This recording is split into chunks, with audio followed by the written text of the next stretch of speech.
Hello বন্ধুরা, good morning. Welcome back to my new blog. কেমন আছো তোমরা সবাই? আশা করি সকলে খুব ভালো আছো, সুস্থ আছো। আমরাও বেশ ভালো আছি।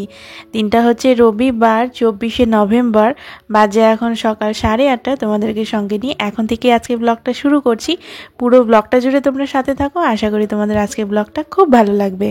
ছুটির দিন, তাই একটু বেলা করে ঘুম থেকে উঠেছি। হাজব্যান্ড বেরিয়ে গেছে বাজার আনতে, আর আমি দেখো চলে এসেছি ঠাকুর ঘরে। আজকে সকাল থেকে তোমাদের বাসি কাজকর্ম আর কিছুই শেয়ার করিনি। তো আজকে আমার হাজব্যান্ডের কিছুটা কাজ আমি কমপ্লিট করছি, যেহেতু ওর আজকে বাজার করতে অনেকটা সময় লাগবে।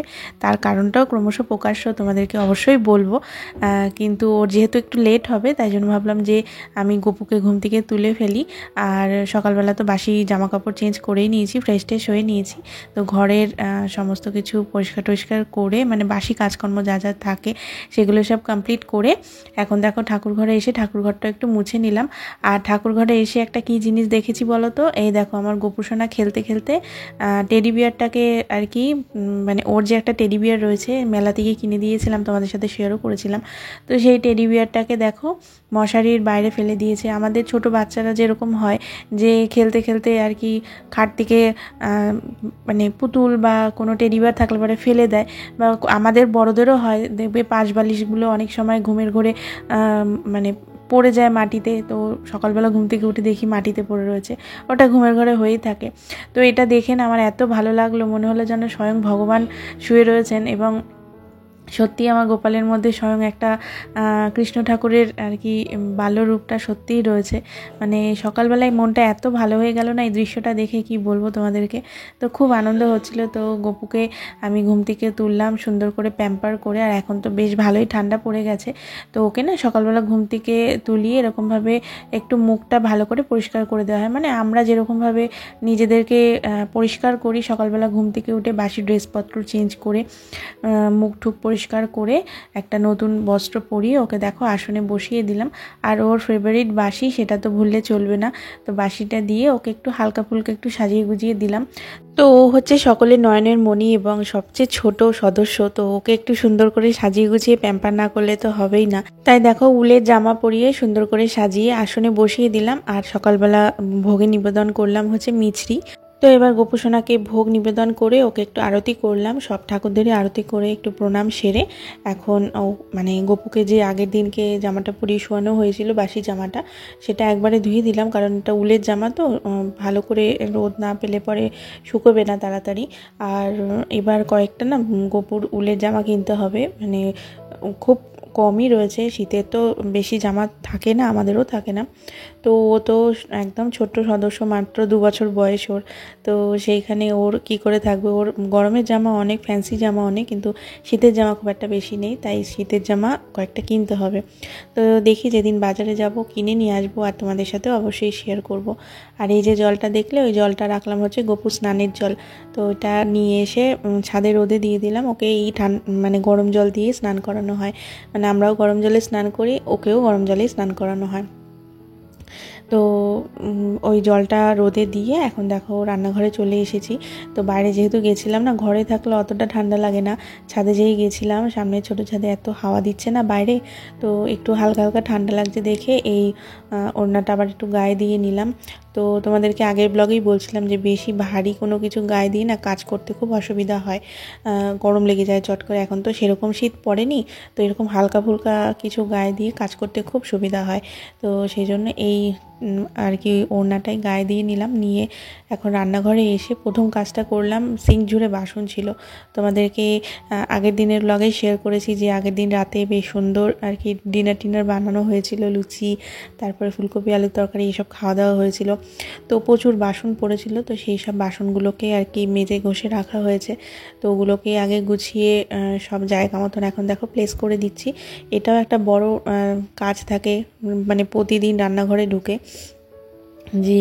যে বাসনের ঝুড়িটা থাকে বা গামলা থাকে আগের দিন মেজে রাখা বাসনের, তো সেই বাসনের গামলাটাকে খালি করে প্রত্যেকটা বাসন গুছিয়ে গুছিয়ে জায়গা মতো প্লেস করাটা একটা সত্যিই বড় কাজ। তো এই কাজটা কমপ্লিট হয়ে গেলে পরে না নিশ্চিন্ত, তাহলে কি রান্না করতে করতে যে কটা বাসন সিঙ্কে পড়বে ঝটপট করে মেজে নেওয়া যাবে, খুব একটা অসুবিধা হয় না।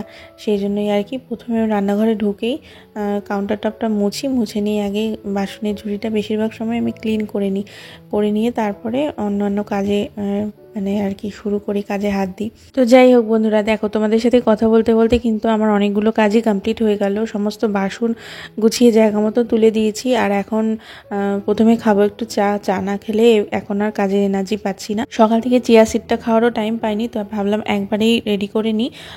বসে বসে চিয়া সিডটা খেয়ে একটু কিছুক্ষণ তারপরে চাটাও একবারে খেয়ে নেব। চা নিয়ে বসেছি, এই মুহূর্তে আমার মা ফোন করেছে। তো মার সাথে কিছু একটা গম্ভীর বিষয়ে হয়তো কথা বলছিলাম, আমার ঠিক এখন মনে পড়ছে না কি বিষয়ে কথা বলছিলাম। তো মার সাথে গল্প করতে করতেই চিয়া সিডটা খেয়ে নিলাম। তারপরে চা খেয়ে এখন দেখো সকালে ব্রেকফাস্ট বানাতে চলে এসেছি। রবিবার ছুটির দিন, তো স্পেশাল একটু ব্রেকফাস্ট তো হবেই। তো আজকে বানাবো হচ্ছে পরোটা। রুটি করব না, পরোটা করব। আর তার সাথে কোনো তরকারি করতে লাগবে না, কারণ শুক্রবার দিনকে না একটু আমি লাউয়ের বাকল আর আলু ভেজেছিলাম। তো ওই ভাজাটা একদম পুরো অ্যাজ ইট ইজ ধরা রয়েছে, তো ওটা খাওয়াই হয়নি। তো ভাবছি কি যে আজকে ওই ভাজাটাকে একটুখানি পেঁয়াজ দিয়ে আবার একটু গরম করে নেবো, মানে পেঁয়াজ কুচিয়ে আর কি একটুখানি পেঁয়াজটাকে লাল লাল করে ভেজে তারপরে ভাজাটা দিয়ে একটু নাড়িয়ে নেব। তো খেতে বেশ ভালোই লাগবে, পেঁয়াজের গন্ধটাতে বেশ ভালো লাগবে। ফ্রিজে থাকলে বাসি জিনিসের একটা স্বাদ চেঞ্জ হয়ে যায় দেখবে, তো পেঁয়াজ দিয়ে গরম করলে পরে বেশ ভালোই লাগবে হয়তো খেতে। তো সেটাই করবো। আর এখানে দেখো আগের দিনে লুচি ভাজা তেল দিয়ে না পরোটাটা ভেজে নিচ্ছি। আর এই সিলিকনের স্প্যাচুলাটা না এত কাজের, খুব মানে ইউজফুল আর কি। তো এটা দিয়ে সমস্ত রান্নাবান্না করাটা খুব আর কি ইজি হয়ে যায়। তো ওইটা দিয়ে আর কি তেলটা তুলে তুলে সুন্দর করে পরোটার মধ্যে আর কি লাগিয়ে পরোটাগুলো এপিট ওপিট করে ভেজে নিলাম, কারণ পোড়া তেল তো বেশি দিন রেখে দেওয়া যাবে না। তো আজকে রান্নাতেই ইউজ করে ফেলবো, সেই জন্য আর কি এর আগে মাকে একটু বেগুন ভাজা করে দিয়েছি। মাকে তো বাসি জিনিসটা দেওয়া হয় না, তো মাকে বেগুন ভাজা করে দিয়েছি, সেটা তোমাদের সাথে শেয়ার করিনি। এখন দেখো আমাদের জন্য যে বললাম যে লাউয়ের বাকল আর আলু ভাজাটা রয়েছে, তো সেই ভাজাটাকে একটু পেঁয়াজ দিয়ে ভেজে নিলাম। তো এই হচ্ছে আমাদের সানডে স্পেশাল ব্রেকফাস্ট। তো চলো ঝটপট করে ব্রেকফাস্টটা কমপ্লিট করে নিই, তারপরে দুপুরে রান্নাবান্নার প্রিপারেশন স্টার্ট করতে হবে। একটার পর একটা কাজ এইভাবে স্টেপ বাই স্টেপ চিন্তাভাবনা করে নিই, যাতে করে কোনো কাজে অসুবিধা না হয় আর লেটও যেন না হয়ে যায়। রবিবার এমনিতেই ছোটো দিনের বেলা, শীতকাল তো মানে দুপুর 2টো বাজলে পরেই মনে হয় যেন মানে সন্ধে হতে চললো। তো সেই জন্য স্টেপ বাই স্টেপ কাজকর্মগুলো না গুছিয়ে নিলে খুব অসুবিধা হয়। আর কি বলো তো, রবিবারের দিন সব কর্মক্ষেত্রে ছুটি থাকলেও গৃহিণীদের তো কোনো ছুটি নেই। তো গৃহিণীদের কিন্তু এইভাবেই স্টেপ বাই স্টেপ কাজগুলো কিন্তু গুছিয়ে করতে হয়, যাতে করে ঘরের সমস্ত কাজকর্মগুলো কমপ্লিট করে নিজেদের জন্য সময় বের করে নেওয়া যায়। তো যাই হোক, তোমাদের সাথে কথা বলতে বলতে কিন্তু আমি চাল ধুয়ে ভাত বসিয়ে দিলাম। আর তোমাদের সবসময় বলি, আমি কিন্তু সর্বপ্রথম রান্নাঘরে ঢুকে রান্নার শুরুর আগে ভাতটা বসাই। ভাত হতে হতে বাকি যা রান্নার জোগাড় সেটা গুছিয়ে নেওয়া যায়। তো আজকে তোমাদেরকে বলছিলাম যে আজকে হাজব্যান্ডে বাজার করতে একটু বেশি সময় লাগবে। তো তার কারণ হচ্ছে আজকে হবে মাটন। আমাদের কি বলো তো, খুব রেয়ার মাটন হয়, বছরে হয়তো একবার কি দুবার, এর বেশি হয় না। কারণ মাটনটা একটা সময় আমি একদমই খেতে পারতাম না, আমার হাজব্যান্ডও খেতে পারতো না। কিন্তু মানে আমি এসে যবে থেকে রান্না করা শুরু করেছি, মানে তোমাদেরকে বললে তোমরা হয়তো হাসবে। মানে যেদিন আমি ফার্স্ট টাইম মাটন রান্না করি, 250 মাটন এনে ট্রাই করে দেখা হয়েছিল বাড়িতে, যে মানে খেতে পারবো কিনা। কারণ এত দামের জিনিস যদি ঠিকঠাক করে না রান্না করতে পারি, খেতে না পারি, মানে মাটনে গন্ধ লাগতো অ্যাকচুয়ালি আমাদের দুজনেরই। তো আমার শাশুড়ি মা খেতে খুব ভালোবাসতেন, তো মায়ের তো হার্টের প্রবলেম রয়েছে, তো সেই জন্য মাটনটা একদমই বারণ ছিল। তো সেই জন্য মা তো মানে বিয়ের আগের কথা বলছি, মা বানাতো না। তো হাজব্যান্ডেরও সেই জন্য খাওয়া হতো না। তো বিয়ের পরে আমি একবার আর কি মানে উদ্যোগ নিয়েছিলাম যে বানিয়ে দেখবো, যদি খেতে পারি তবে পরে একটু বেশি কোয়ান্টিটিতে এনে আর কি রান্নাবান্না করা হবে। তো ফার্স্ট টাইম আর কি 250 মাটন দিয়ে ট্রাই করে দেখেছিলাম, তো সেটা সুপারহিট হয় অ্যান্ড গন্ধও লাগেনি। তো তারপর থেকে আস্তে আস্তে আমাদের মাটন খাওয়াটা স্টার্ট হয়, এবং ওই প্রতি মানে বছরে, মাসে হয় না, প্রতি বছরে হয়তো একবার কি দুবার মাটনটা রান্না হয়। তো যাই হোক, এই বছরে খাওয়া হয়নি, তাই ভাবলাম যে অ্যানিভার্সারিতে তো স্পেশাল কিছু সেরকম মানে বানাইনি, মানে চিকেন মাটন তো হয়নি। তো স্পেশাল বলতে কি, চিকেন মাটনটা হয়নি, নিরামিষের মধ্যে স্পেশাল যথেষ্টই হয়েছিল, বাট চিকেন মাটন কিছুই হয়নি, নিরামিষ দিন পড়েছিল দেখে। তো ভাবলাম যে ঠিক আছে, সানডে স্পেশাল মাটনটা করা যেতেই পারে। তো সেই জন্য হাজব্যান্ড মাটনটা নিয়ে এসেছে। তো আমাদের মাটনটা না অনেকটা দূর থেকে নিয়ে আসতে হয়, তো সেই জন্যই ওখানেই যেতে হয়েছিল। মানে ভালো মাটনটা আনতে হলে একটু দূরে যেতে হয়। তো ওখান থেকে মাটন নিয়ে এসেছে। তো মাটনটা আনার পরে না আমি ভালো করে ধুয়ে পরিষ্কার করে, দেখতেই পেলে আমি কিন্তু চর্বিগুলোকে না আলাদা করে রাখলাম, যে গোটা গোটা চর্বি ছিল সেটা দিয়ে আলাদা একটা রেসিপি করব। আর তারপরে মাটনটাকে আমি কিন্তু প্রথমেই আমি 5টা সিটি দিয়ে রেখেছি, কারণ এটা রেয়াজি মাটন বলেই দিয়েছিল দোকান থেকে যে একটু প্রেশার কুকারে সিটি দিয়ে নিতে হবে। তো আমি এটা রান্না করি সেহেতু জানি যে 5টা সিটি দিলে মোটামুটি ঠিকঠাক হয়। তো আমি মাটনে প্রথমেই কিন্তু আগে মানে কি বলবো, প্রেশার কুক করে নিই, তারপরে রান্নাটা স্টার্ট করি। আর প্রেশার কুক করে নিয়ে দেখতেই পেলে স্টকটা আর মাটনটা আলাদা করে রাখলাম। আর ওই প্রেশার কুকারের মধ্যে আলুটাও কিন্তু আমি একটা সিটি দিয়ে নিলাম। আর এখানে আমার সমস্ত মশলা জোগাড়যন্ত্র হয়ে গেছে, মানে পেঁয়াজ, আদা, রসুন, কাঁচা লঙ্কা, টমেটো সমস্ত কিছু কেটে নিয়েছি। তো এখানে একটা মশলা রেডি করে নিলাম। আর এখানে দেখো এখন পেস্টটা বানিয়ে নিচ্ছি, আদা, রসুন, কাঁচা লঙ্কার একটা পেস্ট বানিয়ে নিচ্ছি। আর যে গুঁড়ো মশলার পেস্টটা করলাম ওর মধ্যে টক দই, কাশ্মীরি রেড চিলি পাউডার, ঝাল লঙ্কার গুঁড়ো, লবণ আর দিয়েছি হচ্ছে হলুদ গুঁড়ো দিয়ে একটা জল দিয়ে মিক্স করে রাখলাম। আর গোটা গরম মশলার মধ্যে নিয়েছি হচ্ছে এলাচ, লবঙ্গ, দারচিনি আর তেজপাতা। এই সমস্ত জোগাড় করে নিলাম। আমি মনে করি রান্না করতে বেশি সময় লাগে না, জোগাড় যন্ত্র করতেই হচ্ছে অ্যাকচুয়াল টাইম। তো জোগাড় যন্ত্রটা সব করা থাকলে রান্না করতে একদমই বেশি সময় লাগে না। তো আমি কীভাবে মাটন বানাই চলো তোমাদের সাথে এখন শেয়ার করি। তো দেখতেই পেলে কড়াইতে সর্ষের তেল গরম করে আগে কিন্তু সেদ্ধ করে রাখা আলুটা একটু ভেজে নিলাম। তারপর ওই তেলের মধ্যেই সামান্য একটু তেল অ্যাড করেছিলাম, মাটনে যেহেতু অনেকটা চর্বি রয়েছে তাই খুব বেশি তেল আমি দেবো না।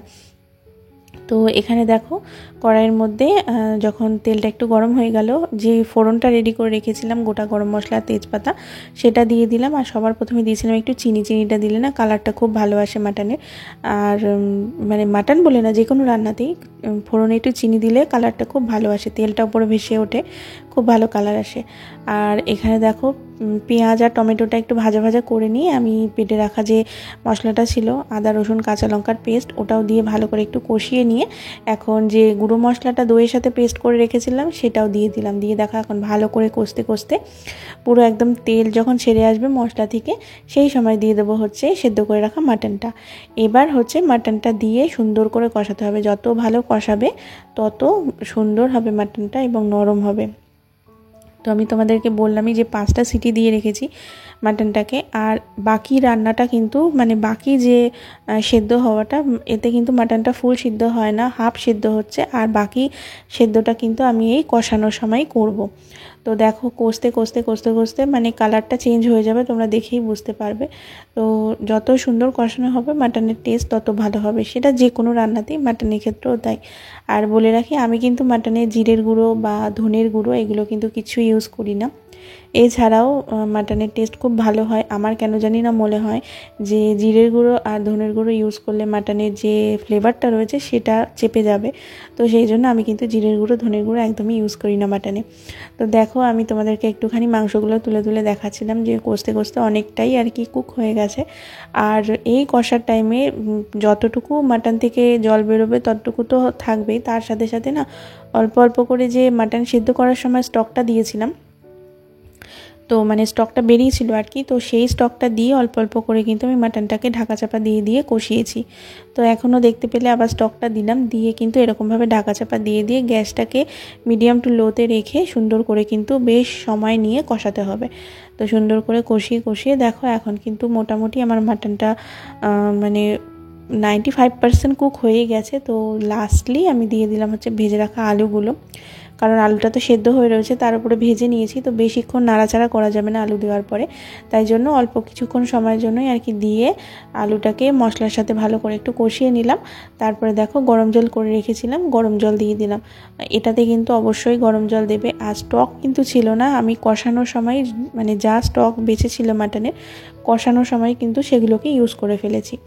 তো জলটা দেওয়ার পরে মানে গরম জলটা দেওয়ার পরে মাটনের সাথে ভালো করে মিক্স করে দেবে আর একটু ঢাকা চাপা দিয়ে ফুটতে দেবে। তো ফুটে যাওয়ার পরে দিয়ে দিলাম হচ্ছে গরম মশলার গুঁড়ো আর সামান্য ঘি দিয়ে একটু নাড়াচাড়া দিয়ে ঢাকা চাপা দিয়ে রেখে দেবে। সঙ্গে সঙ্গেই কিন্তু মানে কড়াই থেকে ট্রান্সফার করবে না।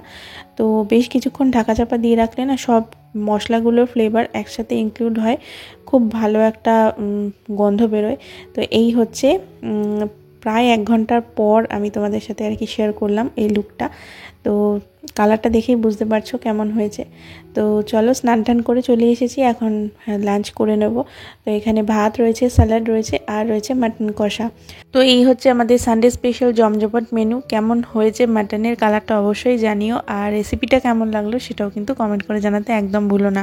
তো চলো ঝটপট করে খাওয়া দাওয়াটা সেরে নিই। মাটন হয়েছে বলে কথা, তো একটু খিদেটা তাড়াতাড়ি পেয়ে গেছে, ওই জন্য তাড়াতাড়ি করে ঘরের সমস্ত কাজকর্ম সেরে স্নান টান করে এখন দুপুরে লাঞ্চটা সেরে নিলাম।